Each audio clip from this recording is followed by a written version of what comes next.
Yo, yo, yo, what's good, Karma Nation? It's your boy Tristan, aka Sriracha DFS, coming to you guys back once again with another NBA DFS DraftKings Picks video for December 9th, 2022. Sunday, beginning of the week, end of the week, whatever you want to call it. I do a very breakdown of the games for the day, give you guys top plays from each team.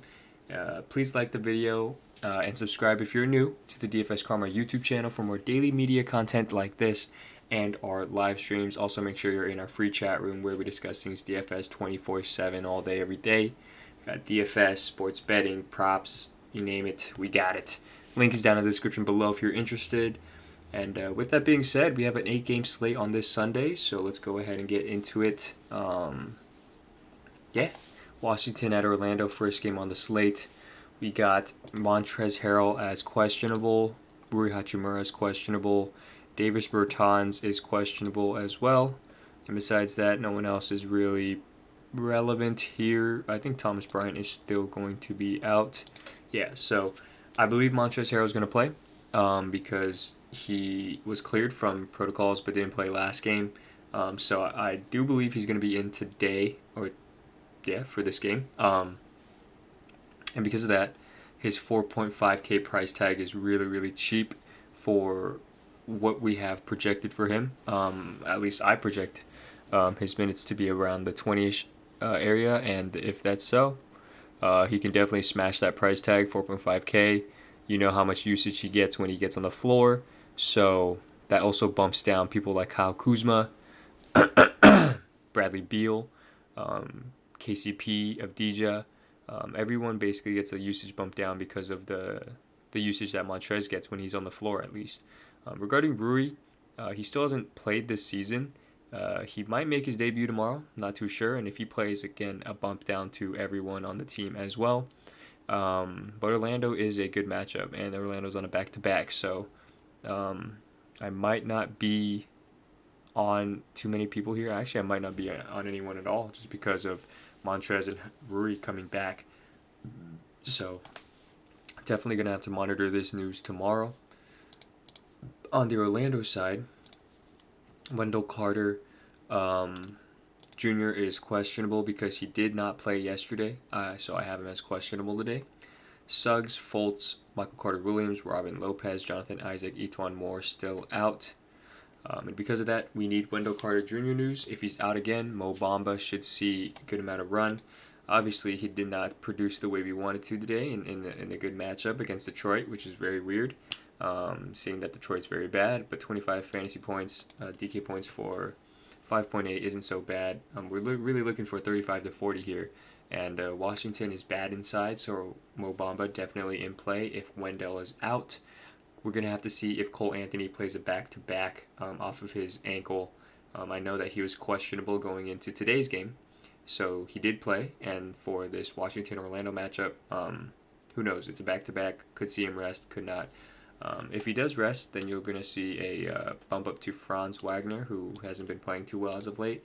Terrence Ross gets a bump. Gary Harris gets a bump. And, I think that's all I'll go to on this side. Pelicans versus Toronto, next game on the slate. We have Zion Williamson still out, and Josh Hart will be out tomorrow, which I believe is huge for this team because he's been playing, 36 minutes a game. And so that gives a big bump up to Brandon Ingram, Devontae Graham, Herbert Jones gets a bump as well. We could see one of either, as you can see here, Saberson projects these two guys to be very good values for tomorrow. Nickeil Alexander-Walker or Garrett Temple, I believe will start tomorrow for Josh Hart, and in my opinion, it would be Garrett Temple. And with that being said, I do believe he's a great value play tomorrow if he starts. He's going to have to fill that role in as a shooter, a rebounder, and who knows, maybe he puts up a couple steals here and there. But 3.4K won't kill you if he does, but he's in a great spot tomorrow against Toronto. And like I said, Nickeil Alexander-Walker as well. Jonas Valanciunas in a somewhat revenge game against the Raptors. Not a bad GPP play there as well. The Toronto side, Oh man, Fred VanVleet has been absolutely nuts. 76 DK points his last game against a trash Utah team that had 9 of their main guys out. They were down fat going into halftime and in the first quarter, but they ended up bringing it back. Fred VanVleet had a triple double, first of his career. I'm gonna be off him here. Obviously, fading Fred VanVleet has not been going so well, but off of a career game like that, it's definitely spells fadeable for me. So I'm off Fred VanVleet. Siakam's 8.8K. I do like him in GPPs, and then one of either OG or Gary Trent or Scotty Barnes. I think you can't play them all. I honestly think you can play one of them. But this matchup against the Pelicans is nice. Obviously, the Pelicans aren't great on D. And yeah, so if I would play one of them, it'd probably be OG, the cheapest one here out of these four. And then Gary Trent is definitely worth a look in GPPs as well. Minnesota at Houston, next game on the slate, we have Pat Beverly as questionable. If he sits, I love me some D'Angelo Russell. I believe Jared Vanderbilt is in play as well against this bad Houston team. Anthony Edwards had a pretty good game last game. 24 points, 6 rebounds, 7 assists on his way to a triple-double. I believe they blew OKC out as well. But Karl Anthony Towns has a huge good matchup right here. Houston sucks inside. He should dominate if this game stays close. But, of course, we're going to wait for that Pat Beverly news, and that's going to basically decide or determine if I play D'Angelo Russell and any of these other guys or not. If Pat Bev is in and he has no limitations, love his price at 5.4K. On the Houston side, we have Şengün still out, John Wall still out. Garrison Matthews is questionable, which is decent news here, because if Garrison's out, we might see some more run for Eric Gordon and KJ Martin. But as of now, Christian Wood at 7.3K, pretty decent. Minnesota's been kind of good on defense as of late, so it's kind of tough. I know they're top 10 in pace as of now, but their defense has been pretty decent as of late. So these are strictly GPP plays for me. Christian Wood, Kevin Porter Jr., they both have upside here. Jalen Green, if he goes against Pat Beverly, I am off. Eric Gordon, if Garrison Matthews is out, and that's probably it. Denver at OKC, next game on the slate. You remember when OKC beat Denver? I do. Okay. Anyways, we have this Corneli guy out, Michael Porter Jr. out, Jamal Murray out, Marcus Howard, PJ Dozier, and Kankar out. So besides the main guys over there, this team is getting a little healthy. Everyone's back from protocols. And so we also saw JaMychal Green start last game, which definitely hindered a little bit of Jokic's first half stats, but he ended up putting up a good amount of steals and blocks to basically negate JaMychal Green's start, because I do believe I saw JaMychal pull like 5 rebounds in the first. Could have all been a Jokic's, but they started JaMychal Green. So we're going to have to see how that works again.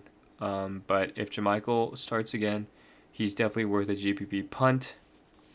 Besides that, I don't know if I'd go to anyone else here besides maybe Jokic and Will Barton. But of course, this game has some blowout potential. OKC's at home, so I do like this game to be competitive a little bit more. And so I'm looking at guys like Jokic, like I said, Barton, maybe JaMychal Green, and then Aaron Gordon is definitely worth a GPP play, and Monte Morris, cash. On the OKC side, we have Isaiah Roby out, and that's mainly it. I think Favors is questionable. Yeah, so Favors is questionable. If he does play, I do think he starts against Jokic for the size, but I'm still not going to be on him. And Shai Gilgeous-Alexander, if this game stays close, it's probably going to be because of him. 8.2K, I like that price. I believe he was... can't figure out his price, but I believe he was in like the 9K range at one point. He's back down to 8.2. Very good GPP play here. High upside if this game stays close as well. I like him tomorrow. Josh Giddey with Lou Dort back kind of reduces usage. Also, they got blown out last game, going into the fourth, I believe. So he didn't really see too many minutes as he usually would. Wiggins, I do believe Trey Mann started for Wiggins in the second half, which was weird because Wiggins still ended up with 30 plus DK points. So he is worth a look in GPPs. Let's see what Trey Mann did. Played 21 minutes. He put up a good amount of shots, but I do believe most of his time was in blowout run. So that's something to note. If this game does blow out, Trey Mann's not bad as a GPP punt. Aaron Wiggins as well. Lou Dort in play at 5.4K as well. Denver defense hasn't been too ideal, so you could definitely attack this spot on the OKC side, and that's about all I look for here. Chicago at Dallas next game on the slate. Alex Caruso still out, Javonte Green, Jordan Bell, Tyler Cook, Patrick Williams out as well. So these guys' prices are still super inflated. I'm probably not going to touch any of these guys besides maybe Lonzo. I do like Lonzo at this price, 7K. I think he has upside here. Kobe White, 5.5K. I'm probably not going to go there. He took 8 shots and made 7 of them, and he barely hit value. So I'm probably going to be off him there. If Dosunmu plays a ton of minutes, like 31 again, I'm definitely going to be on him. But obviously this game is a lot different because of it's slower paced. If you see this right here, that last game was 130 to 122. They're going to be playing against Dallas now. Complete slower pace, complete different team defensively. So obviously, I don't think he's going to smash like that again. But I do believe he could be in play if he gets those minutes once again. We saw Derrick Jones Jr. basically lose his minutes out to Dosunmu. So that's something to note. On the Dallas side, we have Kristaps Porzingis out. Luka is questionable, which is huge news for this team. If Luka continues to sit, Jalen Brunson, Tim Hardaway Jr., Maxi Kleber all in play. I do believe Maxi Kleber is still a good play with Kristaps Porzingis out. I'm going to be going to him again probably in my lineups. But Dwight Powell, 18.3 minutes. Yeah, I'm probably going to go to Maxi Kleber again. And it's going to be better if Luka's out. But if Luka's in, again, bump down to Brunson, Hardaway Jr., Finney-Smith. But, yeah, we're going to have to wait for news on that one. Next game, we have the Cleveland Cavaliers against the Golden State Warriors, and it's going to be a huge game, I guess, from a spectator perspective, because Klay's coming back. So, honestly, this could be a pretty competitive game. I'm just thinking about it. Jarrett Allen, 7.8K. Dang. Isaac Okoro's out, and Colin Sexton and Ricky Rubio are out, as we know. So this team basically getting back to full strength. Darius Garland lost out on a bunch of assists last game just because Rondo played a good amount of minutes. His upside isn't as high anymore with Rajon Rondo being a backup and stealing some of his minutes, some of his usage. So I'm probably not going to go to him at 8.7K, especially against a Golden State team who's really good defensively. I'm looking to attack him more on the inside, maybe Jarrett Allen and Evan Mobley. I do like one of them for sure. I wouldn't play them both. Kevin Love, I believe, lost some minutes last game because Cedi Osman is back. And so I'm probably going to be off Kevin Love. Cedi played 30.3 minutes, which is pretty big. 4.7K against the Golden State team. I don't know if I'm going to go there yet. He's definitely worth a look in GPPs, but for me, I'm probably going to be off him. Rajon Rondo, definitely worth a punt here. 2 for 9 from the field, still had 24.3 fantasy points because he did do a lot of things else on the court, and definitely worth a punt for me here. He's going to be seeing these minutes, I bet you, every game, around 16 minutes. So definitely worth a punt there. So now going to the Golden State side, it's going to be very cool. We got Klay Thompson at 5.8K. He's coming back. I believe he's going to play like around 15 to 20 minutes, if I were to guess. And because of that, it bumps everyone down. Jordan Poole bumped down. Otto Porter Jr. bumped down. Andrew Wiggins bumped down. Steph Curry bumped down.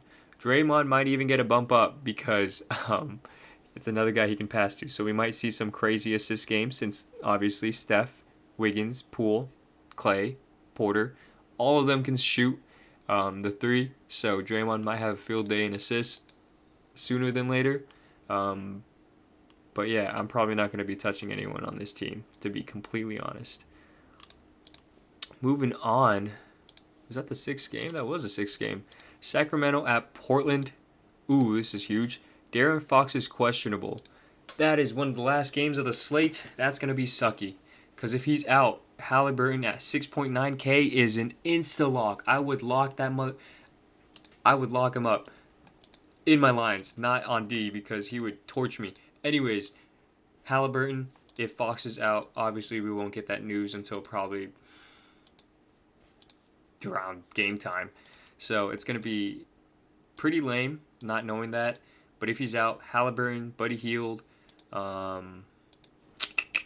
who else? I do believe the centers still get a bump here because Rashawn Holmes is out, Metu is out, and with Fox, if he's out, more usage should go to the centers as well. We saw Alex Len start for Damian Jones in the second half and do super well. 39 fantasy points at 3.9K. Obviously, he went 10x. I don't know what's going to happen here if he does start again for Damian Jones.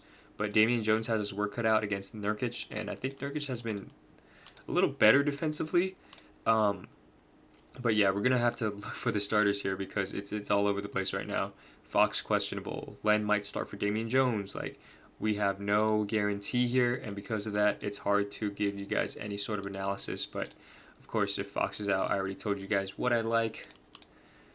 On the Portland side, Larry Nance still out. CJ McCollum still out. Damian Lillard still out. And Simons is still 6.5K, so he's definitely in play for cash and GPP games.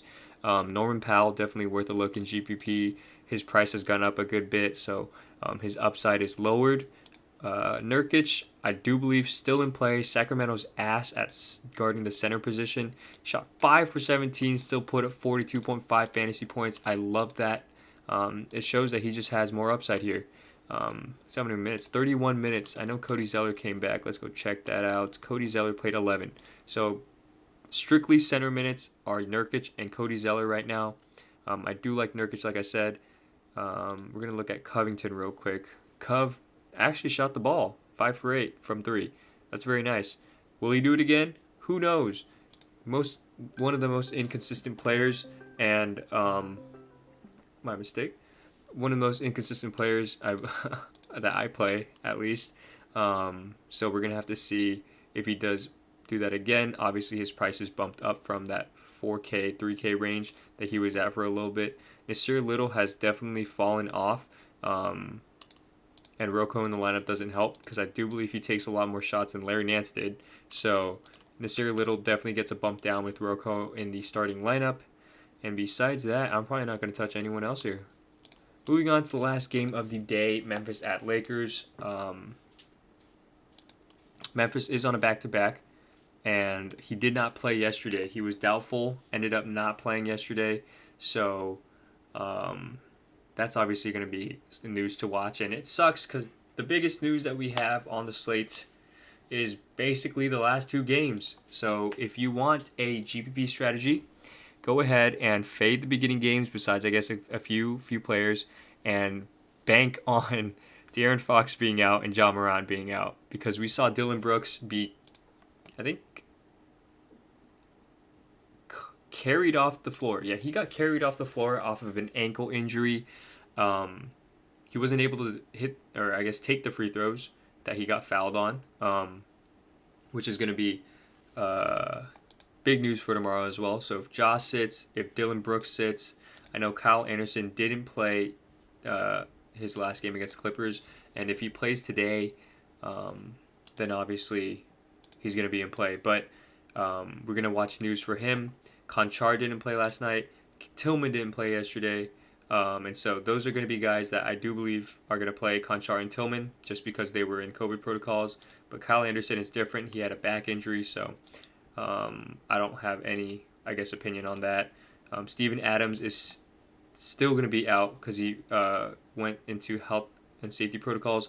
If Tillman plays, I do believe he's going to start at center. We saw Brandon Clark get a huge minute bump and usage bump because of no Steven Adams. And if Tillman is in, obviously, that's going to bump him down a little bit. We could see Brandon Clark revert back to the power forward spot and then Tillman play the center spot in the backups, if he doesn't start at least. But if Tillman does start, you're going to see Jaren Jackson Jr. and Clark share those center power forward minutes. So it's all a waiting game with this. It's all going to be a news game. Obviously, we don't have any news as of now. I pray that it comes before lock. It's not going to happen.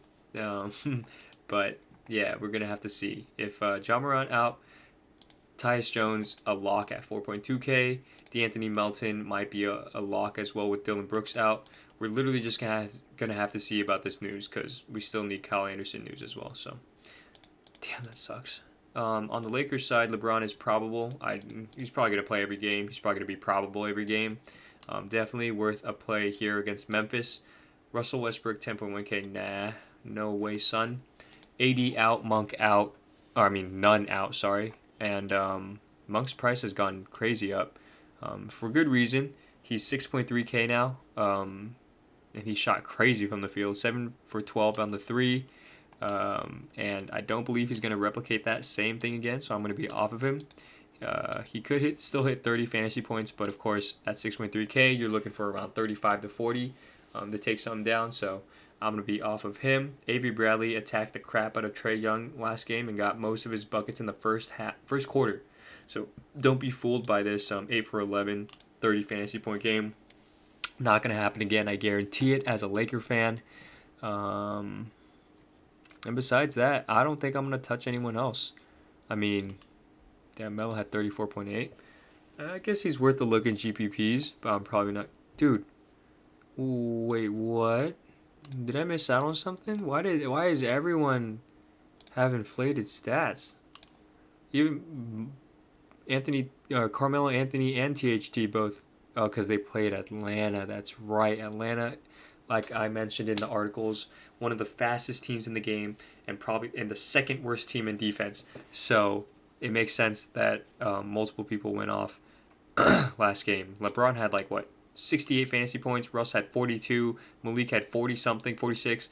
Melo had 30-something. THT had 30-something. Bradley had 30. I don't believe it's going to happen again. Memphis is a complete better team than Atlanta, at least defensively. So I'm probably not going to touch many other people or many other players on this team as of now. Let's see what Ariza got. 12 minutes. Yeah. So, yeah, that wraps up this NBA DFS DraftKings Picks video for December 9th, 2022 on a Sunday. If you guys like the video or appreciate the insight that I give, please go ahead, press that like button, subscribe if you're new, and if you haven't subscribed, still press that button anyways. I appreciate you guys all for watching. As always, it's been your boy Tristan, aka Sriracha DFS. Good luck in your contest tomorrow and have yourselves a good one. I'm out. Peace.